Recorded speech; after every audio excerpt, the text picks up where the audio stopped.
how do I account for different scenarios in DFS? And this applies to all sports, right? This applies to all sports. How do I account for different scenarios when making lineups? For example, yesterday, and just talking out loud for just a second, yesterday, I'm going to take Milwaukee because Milwaukee was the chalk of the slate yesterday. Yesterday, we had projections, and no matter where you use projections from, they all had Milwaukee as a chalk. They were the very best chalk, right? Whether it was Middleton, Ilyasova, Bledsoe, whoever you wanted, whoever you wanted to pick. But if you were to just use their projection, have no randomness, no nothing, one unique, and just go straight all the way down, you're going to get 100% of these guys, right? But is it 100% of the time they're going to own? No, right? They're not going to be the best 100% of the time. Maybe Middleton, maybe Ilyasova because he's so cheap, guys like that. But there's still a way where we can project different scenarios for that game and that outcome, right? If Vegas was perfect and we knew beforehand who was going to win, by how much, what the spread was, everything, we could get pretty darn close to what the statistics would look like at the end of the day, right? But Vegas isn't perfect. Our projections are imperfect.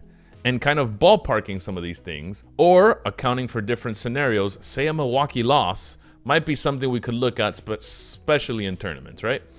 So yesterday, and it's not just Milwaukee, it's every team, right? Luka getting blown out. Did you think that was going to happen? And Luka gets 30 or whatever he got. Trae Young being irrelevant, et cetera, et cetera, et cetera.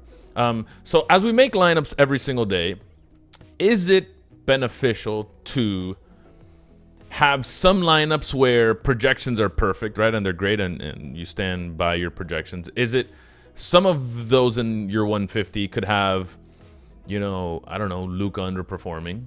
Some could have Trae Young underperforming, both of them maybe even at the same time. Some could have Milwaukee even getting blown out, which I don't think will happen. There's a small chance, but there's a chance nonetheless, right? All these different scenarios that can play out will shift your projections one way or another, right? In football, it'll be the same thing. What if Tennessee wins? That means Derrick Henry probably has like 28 carries with 200 yards and 3 touchdowns. But if Tennessee loses, which they lost, my thing on Sirius would be every time they lose, they have to pass. He can't get as many carries. He's not going to get his 100 whatever yards. Props everything under, and you'll win. And if you play out different scenarios, your projections for, say, Derrick Henry there, or Milwaukee there, or Trae Young and Luka will all look different, right? Will all look different, meaning your lineups will all look different. So how do we get to a position where when making these lineups, we have a pretty cool balance of different scenarios, right? How would we efficiently do that? And I know we have uniques, we have randomness, we have I don't know, groups and correlation and different stacks depending on the sports that you can do this with. But it got me thinking yesterday, and then after I saw that break video, it got me thinking even more. And it's just like, well, uniques sure will get you there and can help for sure. Randomness can definitely get you there. Now, if you use randomness wrong, that can be a major issue, right? And you'll have some really suboptimal lineups when doing so. Or you can use, and this is even worse, I guess, if you use it wrong, a combination of both uniques and randomness, I think will probably be, I don't know, you'll get to some really suboptimal stuff at that point.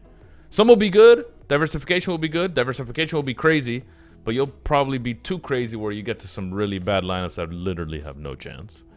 But piecing it all together to create something that is not only different, accounts for times where Luka can do poorly, Luka can do average, Luka can do great.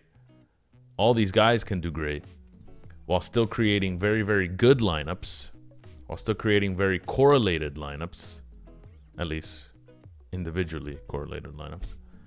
And accounting for different scenarios is probably the best way to make lineups. Now, the challenge is, how do we do that effectively, right?